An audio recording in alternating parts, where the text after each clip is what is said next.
बिस्मिल्लाहिर्रहमानिर्रहीम अस्सलाम वालेकुम नाज़रीन, आप यूट्यूब और फेसबुक चैनल देख रहे हैं। मैं राना उज़ैर हूं। नाज़रीन, आज एक जानिब तो गैर मामूली खबर ये आई कि अडयाला जेल में अचानक से तोशाखाना 2 केस की समाअत को 10 दिनों के लिए मुलतवी कर दिया गया। GHQ हमला गेट केस की समाअत जो है वो 26 फरवरी तक मुलतवी हो गई, यानी कि अगले 10 दिनों तक इमरान खान ना किसी से मुलाकात कर सकेंगे और ना ही मीडिया इंटरेक्शन होगी और ना ही कोई केस अब अडयाला जेल के अंदर लगेगा, यानी कि अब आइसोलेट वो हो गए हैं। अब मैं आपको जो गैर मामूली ब्रेकिंग न्यूज इस्लामाबाद से देने जा रहा हूं वो बहुत इंपॉर्टेंट है कि आज बैरिस्टर गौहर ने अचानक से किसको गर्दन से पकड़ लिया है, जिसके बाद हुकूमत वालों की दौड़ें लगना शुरू हो गई हैं। हुकूमत की शामत आ गई है और बैरिस्टर गौहर के इस बयान के बाद इस्लामाबाद वाले जो हैं वो परेशान इस वजह से हैं कि कहीं हमारी लाइन ना कट जाए। अब ये लाइन कटने की खबर क्या है, बैरिस्टर गौहर ने क्या स्टेटमेंट दी है जिसने हलचल मचा दी है, इस हवाले से तमाम तर तफसीलात जो हैं वो मैंने आपके सामने आज के इस व्लॉग में रखनी है। और साथ ही जस्टिस मंसूर अली शाह जो सीनियर जज हैं सुप्रीम कोर्ट ऑफ पाकिस्तान के, और 26वीं आईनी तरमीम के बाद इनका दरवाजा रोका गया, उनको चीफ जस्टिस नहीं बनने दिया गया, उनकी एक कुर्सी तो उस वक्त छीन ली गई। अब जस्टिस मंसूर अली शाह से कुर्सी छीन ली गई है और ये कुर्सी अब कौन सी छीनी गई है और अब जो सूरत हाल है सुप्रीम कोर्ट में क्या हो रहा है, कब्जा कर लिया गया है, ये तमाम डिटेल्स मैंने आपके सामने आज के इस व्लॉग में रखनी है। लेकिन आगे बढ़ने से पहले आप सबसे दरख्वास्त के चैनल को सब्सक्राइब कर लें, बेल आइकन को दबा दें, आने वाली तमाम तरह अपडेट्स आपकी खिदमत में हर वक्त पेश होती रहें। नाज़रीन, सबसे पहले मरियम नवाज साहिबा की बात कर लेते हैं कि आज मरियम नवाज साहिबा ने जो है वो खिताब किया और तकरीबन 3:55 पर यह खिताब शुरू हुआ और इलेक्ट्रॉनिक मीडिया, सारा मीडिया, पीटीवी न्यूज तो जाहिर है गवर्नमेंट में है तो पीटीवी न्यूज ने तो दिखाना ही दिखाना है, तो उसके अलावा जितना भी प्राइवेट मेन स्ट्रीम मीडिया था उन्होंने अपने 4 बजे की हेडलाइंस को स्किप कर दिया। आमतौर पर कोई भी न्यूज चैनल जो है वो अपनी हेडलाइन को स्किप नहीं करता, लेकिन जब मरियम नवाज की तकरीर लगी हुई थी तो उस हेडलाइन को स्किप किया गया और 4:20 पर यानी कि 25 मिनट की तकरीर मरियम नवाज साहिबा ने की और वो 20 मिनट वो जो मीडिया था वो इस 25 मिनट को लाइव नशर करता रहा और तमाम टीवी चैनल्स ने 4 बजे की अपनी हेडलाइंस को स्किप कर दिया। और जनाब, अब मैं आपको बताना चाहता हूं कि ये that's the power of money, ये पैसे की पावर है कि मरियम नवाज की तकरीर के दौरान मीडिया जो है वह आज कोई भी हेडलाइन नहीं दिखा सका और सिर्फ एक चैनल नहीं बल्कि तमाम टीवी चैनल्स। अब मैं आपको बताना ही चाहता हूं कि मरियम नवाज साहिबा ने जो फिर खिताब किया वो खिताब ये था, उन्होंने कहा कि यूथ ने जो रिस्पांस मुझे दिया है वो मेरे लिए इंतहाई काबिल यकीन था। मीडिया इतना परेशान हुआ कि कुछ एंकर्स को ये कहना पड़ गया कि सब आर्टिफिशियल है, यानी कि मरियम नवाज साहिबा जो हैं वो क्या बात कर रही हैं, यानी कि इमरान खान को इतने नाहल अपनी हरीफ मिल चुकी हैं कि ये रज के नाहल हैं। ये मियाँ साहब जो हैं वो तो एक आउटडेटेड होते चले जा रहे हैं, वो बिल्कुल इररेलेवेंट हो गए हैं और नवाज शरीफ जो हैं वो अपने पांव पर कुल्हाड़ी मार चुके हैं। उन्होंने अपनी सियासत को जमीन बॉस कर दिया, अपनी सियासत को अपने हाथों से उन्होंने दफना कर रख दिया है। लेकिन उनकी बेटी ये समझती है कि सोशल मीडिया पर वो बहुत वायरल हैं और सोशल मीडिया पर वायरल होने का सिर्फ एक नतीजा है या उसका एक तरीका है कि आप दो तीन दिन टिकटॉक्स बनाएं, वीडियोस वायरल करें और आप जो हैं वो जनाब वायरल हो जाएंगी और कौम की मां बन जाएंगी। तो ऐसा तो होगा नहीं। अब मरियम नवाज साहिबा कहती हैं कि जनाब सारे एंकर्स परेशान हो गए कि मैं इतनी मकबूल हो गई हूं, यानी कि परेशानी तो बनती है कि अब पूरा पंजाब जो है वो सिर्फ मरियम नवाज को माँ की सजाएं जो है वो लगा रहे हैं। और उसके बाद मुशाहिद हुसैन सैयद, ये पाकिस्तान मुस्लिम लीग नवाज के साबिक रहनुमा और सेनेटर रह चुके हैं, बहुत बड़ा माइंड है पाकिस्तान का, वो कहते हैं कि नवाज शरीफ को जब ऑफर की गई कि आपकी बेटी वज़ीर आला होगी, भाई वज़ीर आज़म होगा, आपके सारे केसेस खत्म हो जाएंगे, आपको और आपकी पार्टी को खुली छुट्टी दे दी जाएगी, तो नवाज शरीफ ने सोचा कि पहले तो ये ऑफर कबूल करते हैं, जमहूरियत और बाकी चीजें जो है उनको बाद में देख लेंगे। तो ये पढ़िए नवाज शरीफ साहब आपके वाले साहब की सियासत और ये पढ़िए आपकी सियासत और ये पढ़िए आपकी मकबूलियत। यानी कि आप अंदाजा ही करें कि आपने इन बेवकूफों ने उस बंदे से टक्कर ले ली है। जब एक टेस्ट मैच चल रहा था, खान ने किया गया, वो बॉलिंग कर रहा था, उसने अपने तमाम फील्डर्स जो हैं अपना सारा ग्राउंड खाली करके तमाम फील्डर्स को स्लिप के ऊपर लगा दिया और कप्तान ने पूरा ग्राउंड खाली करके भी वो मैच जीत लिया था। उस वक्त के कैप्टन इमरान अहमद खान न्यासी, अब भी इनको कप्तान ही कहा जाता है। लेकिन आप आज भी कुछ लोग ये समझ रहे हैं, गवर्नमेंट ये समझ रही है कि हम इमरान खान को जेल के अंदर रखकर ये मैदान खाली छोड़कर अपना घोड़ा दौड़ाकर जीत जाएंगे, तो ये खाम ख्याली है। देखें, नवाज शरीफ को एस्टैब्लिशमेंट माइनस नहीं कर सके, वो खुद माइनस हो गए, वो अलग बात है।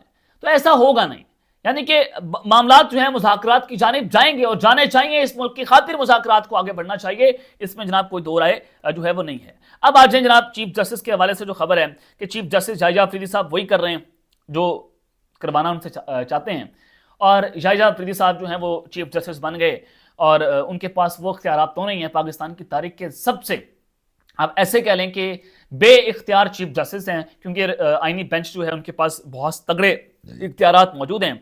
तो आज हुआ ये कि जनाब एक तो इस्लामाबाद हाई कोर्ट के अंदर अमिर फारूक साहब ने जाते जाते जजेस कमेटियां जो है तब्दील कर दी थी। तो आज सुप्रीम कोर्ट से खबर यह है कि जो जस्टिस मंसूर की कुर्सी छीनी गई है कि आमिर फारूक इस्लामाबाद की जो एटीसी डालते हैं उनके इंतजामी जज जनाब मुकर्रर उनको कर दिया गया है, और justice Mansoor, justice Ayesha Malik, justice Muneeb Akhtar और जस्टिस अतर मिनल समेत सीनियर जजेस को किसी कमेटी का हिस्सा नहीं डाला गया। अब यानी कि 4 जजेस वो हैं जो आइन और कानून के मुताबिक चलते हैं। जस्टिस मंसूर अली शाह का आपको पता है, मुनीब अख्तर साहब को भी कहा जा रहा है कि आपके खिलाफ रेफरेंस आ जाएगा, जस्टिस मंसूर को भी कहा जा रहा है। जस्टिस अतर मिनला साहब भी बड़े दबंग किस्म के जज हैं, और जस्टिस आयशा मलिक साहिबा भी, वो भी किसी को नहीं सुनती। तो ये सीनियर जजेस को किसी कमेटी में शामिल नहीं किया गया, और चैम्बर अपीलें भी जूनियर जजेस को दे दी गई हैं कि आप चैम्बर अपीलें भी आप सुनेंगे। यानी कि ये आप अंदाजा कर लें कि मुकम्मल तौर पर फील्डिंग सेट कर ली गई है निजाम की तरफ से। और अब यहां से यूं लग रहा है कि ना सुप्रीम कोर्ट से इमरान खान को रिलीफ मिलने वाला है, ना इस्लामाबाद हाई कोर्ट से इमरान खान को रिलीफ मिलेगा, और ना किसी और अदालत से, लाहौर हाई कोर्ट से, पेशावर हाई कोर्ट भी अब चल जाएं, अब वहां से भी इनको रिलीफ मिलना बहुत मुश्किल हो जाएगा, जिस तरह से जनाब फील्डिंग अब लगा ली गई है। अब आगे बढ़ते हैं जनाब, कुछ और अहम खबरें जनाब। इस्लामाबाद से जो गैर मामूली ब्रेकिंग न्यूज आ रही है, अब ये ब्रेकिंग न्यूज क्या है? अब बैरिस्टर गौहर साहब ने जो बयान कर दिया है, जो उनकी स्टेटमेंट आई है, उन्होंने जो गर्दन से पकड़ लिया है, जिसके बाद हुकूमत वालों की जनाब दौड़ें लगी हुई हैं। ये दौड़ें जनाब क्यों लग रही हैं, क्या चल रहा है अंदर खाते, ये सारी चीजें मैं आपके सामने वन बाय वन रख देता हूं। एक तो शेर अफजल मरवत का मामला है कि उनको पार्टी से निकाला गया।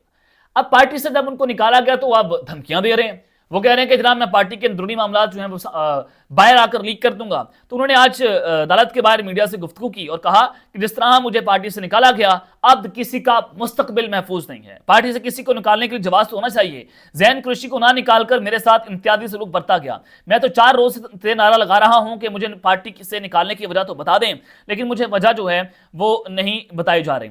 ऐसे फैसले असूली तौर पर होने चाहिए। और उन्होंने कहा कि मैं तो इनसे सवाल कर रहा हूं कि मुझे सिर्फ वजह बता दें, लेकिन उनके पास कोई वजह नहीं है। इतनी हठधर्मी नहीं होनी चाहिए। इमरान खान ने खुद कहा था कि क्या हम कोई गुलाम हैं, तो लिहाजा मेरे ख्याल से जैन कुरैशी का शाह महमूद कुरैशी की वजह से लिहाज किया गया है। जैन कुरैशी शाह महमूद के बेटे हैं और शाह महमूद की पार्टी के लिए खदमात हैं, और जैन कुरैशी को ना निकालना रूसी सियासत नहीं लेकिन तफरीक के जुमरे में आता है। पार्टी के अंदर किसी के साथ इम्तियाजी सलूक जो है वो नहीं होना चाहिए। शेर अफजल मरवत का और जैन कुरैशी का मुकाबला नहीं बनता। पहली बात तो ये, जो उनके साथ हुआ, उनके खानदान के साथ हुआ, वो शेर अफजल मरवत के साथ नहीं हुआ। एक चीज तो जनाब ये है, लेकिन वो साथ ये भी कह रहे हैं कि अब किसी का मुस्तकबिल महफूज नहीं है। अब वो सबको बता रहे हैं कि जनाब तुसी और निकल जाओ, मेहनत कर देता है तुसी, लेकिन अब तुम खुद ही जो है वो दीवार के साथ लग जाओ, खामोश हो जाओ, खान तुम्हें भी जो है वो पार्टी से निकाल देगा। अब बैरिस्टर गौहर वाली स्टेटमेंट की तरफ आ जाते हैं। जनाब इमरान खान साहब ने 3 खतूत आर्मी चीफ साहब को लिखे, और उन खतूत का जवाब आ गया कि we are not interested in your letters, हम आपके लेटर्स में इंटरेस्ट नहीं रखते और हम आपका लेटर नहीं पढ़ेंगे, हम इसको वज़ीर आज़म को भिजवा देंगे।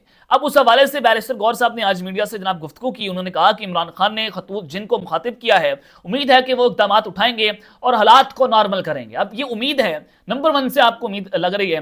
बैरिस्टर गौहर कह रहे हैं कि हमें उनसे उम्मीद है। अब पाकिस्तान तहरीक इंसाफ वालों को उम्मीद ये लग रही है कि शायद वहां से कोई पॉजिटिव रिस्पॉन्स आ जाए, लेकिन मेरे जराए बताते हैं कि जनाब वहां से कोई पॉजिटिव रिस्पॉन्स नहीं आने वाला।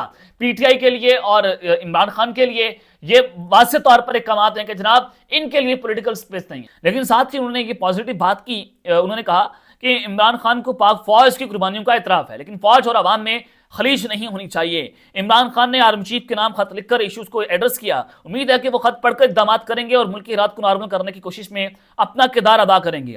बैरिस्टर गौहर ने कहा कि हुकूमत ने मुज़ाकरात का अहम मौका गंवा दिया। हमने मुज़ाकरात शुरू किए, उन्हें कमजोरी समझ लिया, जिसका नतीजा यह निकला कि उनके हाथ से मौका चला गया। पार्लियामेंट चलाने के लिए जरूरी है कि तमाम जमातों के रहनुमाओं को अहमियत दी जाए। हमने पार्लियामेंट चलाने की कोशिश की, लेकिन उन्होंने पीटीआई के मुंतखब नुमाइंदों को इग्नोर किया। अगर पार्लियामेंट नहीं चली तो ये स्पेस इंतहा पसंद ले जाएंगे।